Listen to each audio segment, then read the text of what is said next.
Welcome back to another technical deep dive here in the debug zone.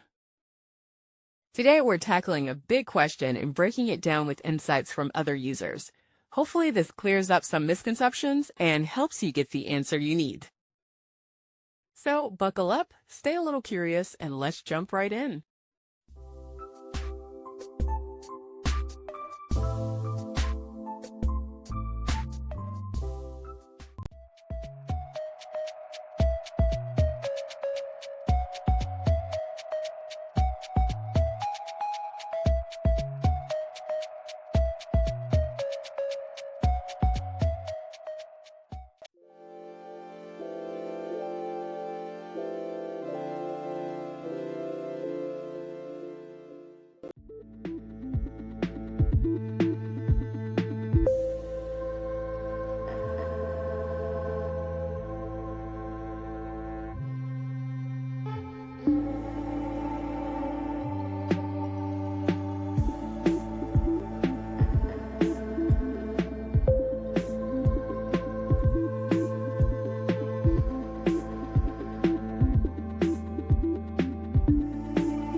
And that's a wrap.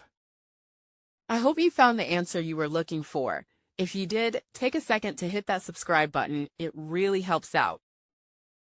And let me know in the comments which solution worked best for you. See you next time in the debug zone.